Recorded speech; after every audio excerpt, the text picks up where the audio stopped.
Hi guys, if you're a professional dancer or someone that just enjoys dancing as a hobby, but your feet are killing you, then this video is for you.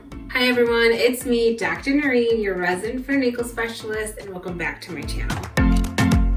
Dancers put a lot of stress on their feet, making their feet work overtime to meet the demands of dance practice and the dance routine and the actual performance itself.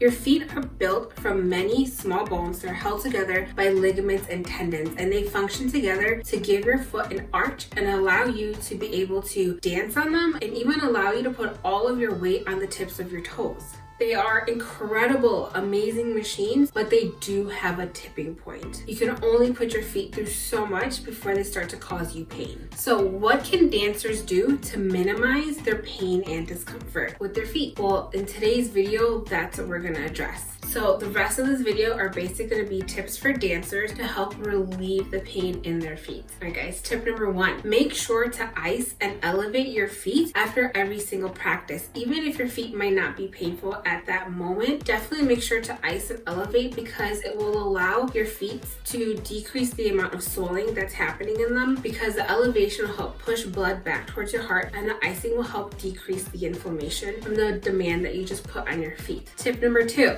if you're wearing heels or flats in your dance class, both of which put stress on your feet, make sure that when you're not in class, you're wearing good supportive shoe gear. So while your feet are undergoing stress and strain during dance practice or dance performance, make sure that when you're not in that environment, you're wearing good supportive shoes so that at least the times when you're not dancing, your foot is in a comfortable environment. Try to make sure you keep wearing high heels to a minimum when you're outside of dance. And tip number 3 is to wear good supportive shoe gear and orthotics. So I kind of just touched on that. Basically, wear good supportive shoes and orthotics when you're not dancing. Tip number 4 is about your toenails.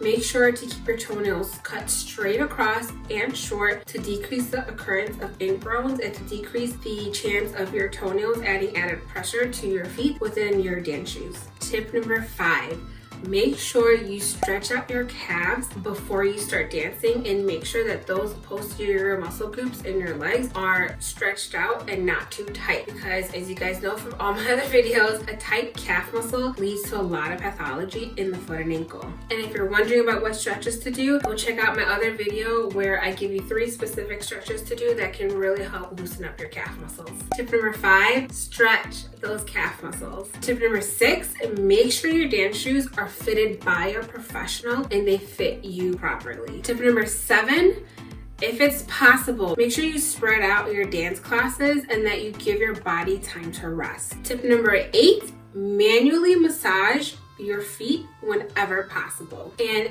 tip number 9, if you ever have any abnormal pain or popping in your feet, go see your local podiatrist and get it checked out. Don't ignore pain, address it so that you can get back to dancing and doing the things you love faster, because sometimes if you ignore a pain or try to work through it, you're just gonna make the problem worse. So you guys, I hope you found these tips helpful and informative. If you're a dancer out there and you have any other questions for me, leave them in the comment section down below, and I hope you guys like this video. Don't forget to stretch and subscribe, like this video, and I'll see you guys next week. Bye.